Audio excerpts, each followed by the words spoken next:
নমস্কার, চলে এলাম আপনাদের মোস্ট রিকোয়েস্টেড একটা ভিডিও নিয়ে। হনুমানজিকে চিঠি লেখার রেমেডিটা কিভাবে করব আপনারা অনেকেই মেসেজ করেছেন, তাই ভাবলাম যে হ্যাঁ একটু তো রাত হয়েই গেছে, তাও ভিডিওটা আপলোড করে দিই, কারণ অন্তত কালকের দিনে আপনারা জিনিসগুলো তাহলে অ্যারেঞ্জ করে নিতে পারবেন। এই রেমেডিটা কারা করতে পারেন? যে কোনো মানুষ করতে পারেন, নারী পুরুষ নির্বিশেষে যে কোনো মানুষ করতে পারেন।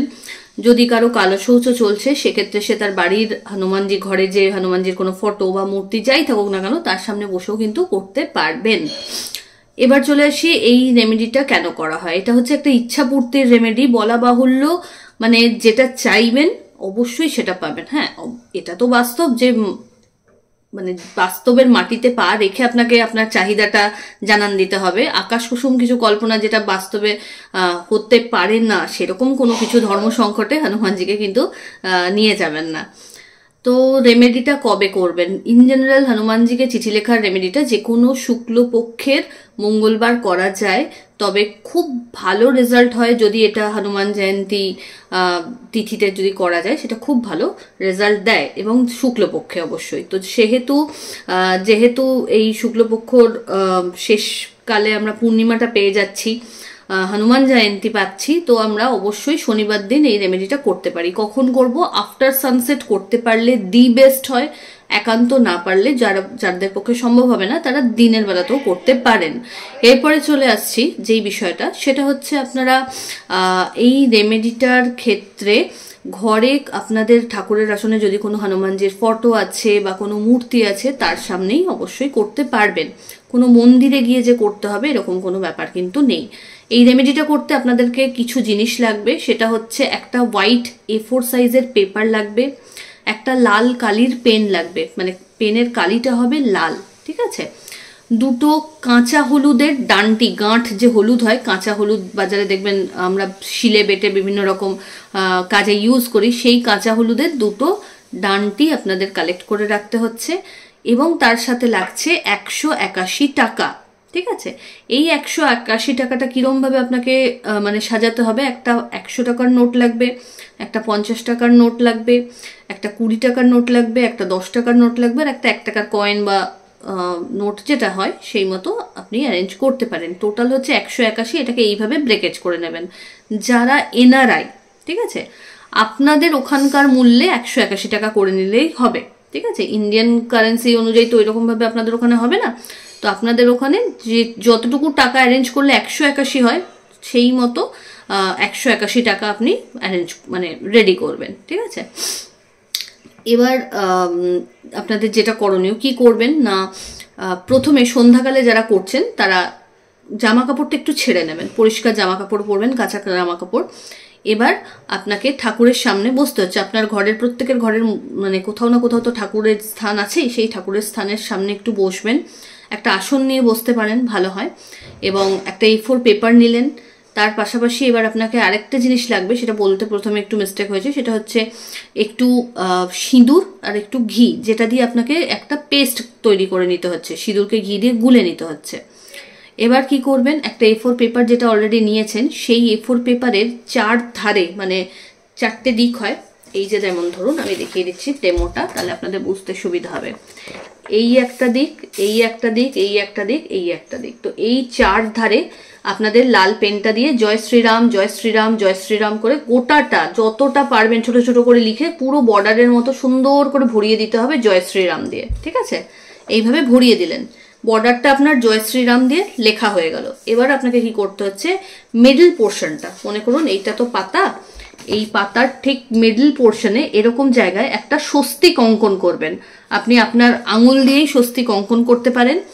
কি দিয়ে স্বস্তিকটা হবে না, ওই যে বললাম ঘি এবং সিঁদুর গুলে রাখবেন, সেইটা দিয়ে একটা স্বস্তিক অঙ্কন করবেন। দেখবেন স্বস্তিকটা যখন একটু শুকিয়ে শুকিয়ে গেছে, কারণ একটু ড্রাই না হলে তো হাতে চারদিকে লেগে যাবে, নষ্ট হয়ে যাবে জিনিসটা। তো একটু মানে এমনভাবে গুলবেন, একটু শুকনো শুকনো করেই গুলবেন, যাতে গড়িয়ে না চলে গেল, স্বস্তিক আঁকলেন গোটা খাতায় স্বস্তিক গড়িয়ে গেল, এটা যেন না হয়, সেইভাবে স্বস্তিকটা আপনি আঁকলেন। এবার আপনার মনের যেটা ইচ্ছা, যেটা আপনি চাইছেন যে হ্যাঁ খুব দ্রুত এটা পূর্ণ হোক, আমি চাইছি, তো সেই ইচ্ছাটাকে মাথায় রেখে পার্টিকুলার একটা উইশ, ঠিক আছে, একাধিক উইশের বার্ডেন নয়, যে কোনো একটাই উইশ। কারো কাছে হয়তো জবটা উইশ হতে পারে, কারো কাছে হয়তো বাড়িটা উইশ হতে পারে, কারো কাছে হয়তো সন্তান উইশ হতে পারে। যার কাছে যেটা প্রায়োরিটি মনে হচ্ছে যে এটা হলে ভালো হয়, পার্টিকুলার সেটাকে মনে মনে চেয়ে নিন, প্রার্থনা করুন যে ঈশ্বর আমি আপনার কাছে প্রার্থনা জানাচ্ছি, শ্রীরামের আপনাকে কিন্তু শপথ দিয়ে বলছি যে আমার কিন্তু এই ইচ্ছাটা আপনাকে পূর্ণ করতে হবে। এই বলে আপনাকে আপনার বয়ানটা কিন্তু লিখতে হবে। এটাই হচ্ছে হনুমানজির চিঠি। লিখবেন কিরকম ভাবে, এই যে ধরুন চিঠিটা, তো এইখান থেকে এই মানে যখন আপনারা মানে মনে করুন আমি এই চিঠিটা লিখছি, আমার সামনে একটা পেপার আছে, আমার লেফট হ্যান্ডের নিচের দিকের যে কর্নার, সেই কর্নার থেকে আমার রাইট হ্যান্ডের ওপরের দিকের কর্নার ওয়াইজ লেখাটা কিন্তু কোনাকুনি উঠছে, ঠিক আছে, কোনাকুনি, এক কোণ থেকে আরেক কোণ, মানে নিচের দিকের কোণ থেকে ওপর দিকের কোণ। আমি একবার দেখিয়ে দিই খাতার পেজটা, তাহলে হয়তো আপনাদের বুঝতে শুরু হবে। দেখুন লেখা আছে প্রিয় হনুমানজি, এইভাবে নিচের কোণ থেকে ওপর দিকের কোণে উঠবে লেখাটা, ঠিক আছে, এইভাবে লেখাটা উঠবে।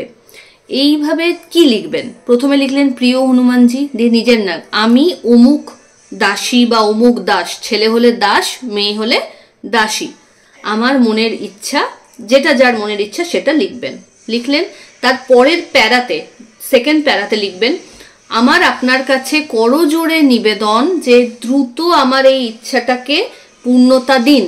আমি আশা রাখছি আপনি খুব দ্রুত আমার এই ইচ্ছার পূর্তি ঘটাবেন, কারণ শ্রী রামচন্দ্রের আপনি দাস এবং আমিও আপনার মতনই শ্রী রামচন্দ্রের দাস এবং আপনারও দাস বা দাসী, তো আমার ইচ্ছার মান অবশ্যই আপনি রাখবেন, এটা আমি বিশ্বাস রাখি। এই বলে ইতি নিজের নাম, ফুল নেম মানে নেম উইথ সারনেম, এটা লিখলেন এবং নিজের যেই জায়গা থেকে আপনি লিখছেন সেই জায়গাটা মেনশন করবেন, ঠিক আছে। মনে করুন আপনি যদি কলকাতা থেকে লিখছেন কলকাতা লিখবেন, আপনি যদি মুম্বাই থেকে লিখছেন মুম্বাই লিখবেন, এইভাবে পার্টিকুলার প্লেসটাকে মেনশন করে দেবেন, ঠিক আছে।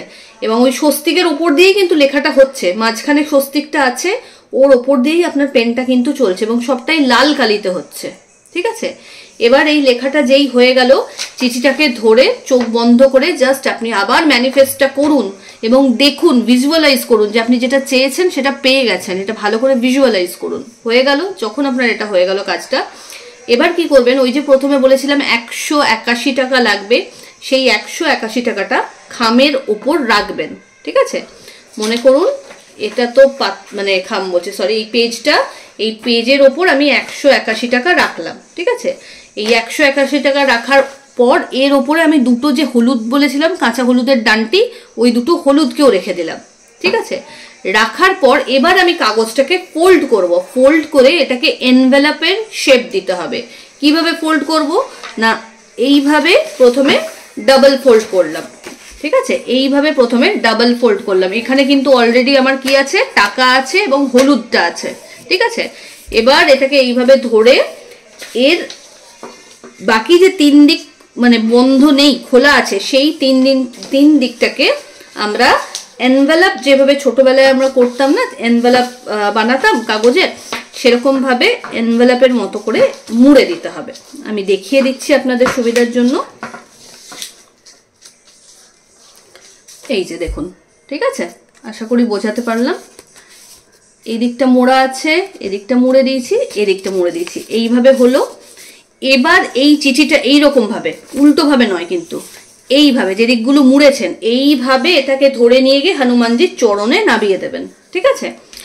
নাবিয়ে দেবেন এবং নিজের প্রার্থনাটা জানাবেন যে যেন এটা তাড়াতাড়ি হয়ে যায়, আমি খুব অপেক্ষায় আছি, যেন আমার এই প্রার্থনাটা তুমি স্বীকার করো, এই বলে জাস্ট চলে আসবেন। তবে একটা জিনিস মাথায় রাখবেন, একই বাড়িতে একাধিক মানুষ রেমেডি করতে পারে। যদি একাধিক মানুষ করে তাহলে কিন্তু একজন চিঠি রাখলো, তার পাশে আরেকজন রাখলো, তার পাশে আরেকজন রাখলো, একটার উপর একটা এইভাবে চাপিয়ে দেবেন না, ঠিক আছে। কোনো বার্ডেন যেন এই চিঠির ওপর না আসে, এইভাবে করবেন এবং কাউকে জানতে দেবেন না, মানে আপনার ছায়াও জানবেন না যে আপনি কি করছেন, কি উইশে করছেন, কাউরির সাথে রেমেডি শেয়ার করবেন না। আপনার উইশ আপনার কাছে থাকবে, আপনি চিঠি লিখে দিলেন, কেউ যেন না জানে, না খোলে চিঠিটা, এটা মাথায় রাখবেন। এবার এই চিঠিটা হনুমানজির পায়ের কাছে রেখে দিলেন, জাস্ট তারপরে ভুলে যান। আপনার নিজের কর্ম যেটা সেইভাবে এগোতে থাকুন, জীবনে এগোতে থাকুন, কাজ করতে থাকুন, দেখুন ঠিক সময় মতো আপনার ইচ্ছাটার পূর্তি ঘটবেই। এবং যখন দেখবেন আপনার মানে ইচ্ছাটা প্রায় পূর্ণতা পাবো এরকম একটা যখন সময় হবে, তখন দেখবেন এই যে চিঠিটা আপনি রেখেছেন, এই চিঠিটা না এইভাবে আস্তে আস্তে দেখবেন এইভাবে ফাঁক হতে থাকবে, এইভাবে খুলতে থাকবে। তা বলে এরকম নয় যে গোটা চিঠি এইভাবে খুলে গেল, এটা কোনোদিন হবে না। কিন্তু এই চিঠিটা কিন্তু আস্তে আস্তে, এই ফোল্ডটা কিন্তু আস্তে আস্তে হালকা হতে থাকবে, ফাঁক হতে থাকবে। তো এই জিনিসটা দেখে আপনি একটা আইডিয়া পাবেন যে হ্যাঁ আমার চিঠিটার উইশটা হয়তো গ্র্যান্টেড হয়েছে এবং সেটা আমি পূর্ণতা হতে দেখতে পাবো। তো এইটা হলো খুব ইজিয়েস্ট রেমেডি। এরপর যার উইশ ফুলফিল হয়ে যাবে তখন কি করব? যেদিন আপনার উইশ ফুলফিল হয়ে যাবে তারপর যে কোনো একটা মঙ্গলবার দেখে এই চিঠিটাকে ঠাকুরের আসন থেকে তুলবেন, তুলে ওই যে টাকা 181 টাকা, সেই সম্পূর্ণ 181 টাকারই লাড্ডু কিনে হনুমান মন্দির, নিজের বাড়িতে আর নয়, এবার হনুমানজির মন্দিরে গিয়ে সেই লাড্ডুটা তুলসী পাতা সহ চাপিয়ে আসবেন, পুজো দিয়ে আসবেন। আপনি প্রসাদ হিসাবে নিচে খেতে পারেন, তবে বাড়ি নিয়ে আর আসবেন না, বিলিয়ে দেবেন, ওখানে সবার মধ্যে বিলিয়ে দেবেন। 181 টাকারই লাড্ডু লাগবে, দোকানে আপনাকে এনিহাও ওইভাবেই বলে টাকাটা দিয়ে নিতে হবে লাড্ডু। এবং ওই যে চিঠি এবং ওর ভেতরে থাকা যে হলুদ, সেটাকে জলে ভাসিয়ে দিতে হবে। রানিং ওয়াটারে পারলে খুব ভালো হয়, না পারলে একান্ত পুকুরে ভাসাবেন। ঠিক আছে, জাস্ট এইটুকু।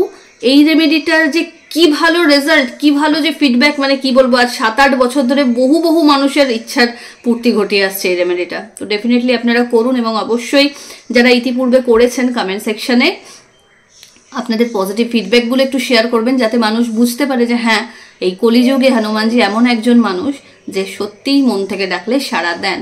এবং আরও একটা রিকোয়েস্ট করেই নি আপনাদের কাছে, সেটা হলো যে অবশ্যই রিলসটা একটু শেয়ার করবেন এবং কমেন্ট সেকশনে জয় হনুমান, জয় শ্রীরাম লিখতে ভুলবেন না, কারণ হনুমানজির উদ্দেশ্যেই রেমেডি করছি আমরা, তো তার নামে তো একটা জয়ধ্বনি হতেই পারে, তাই না? খুব ভালো থাকুন, নমস্কার।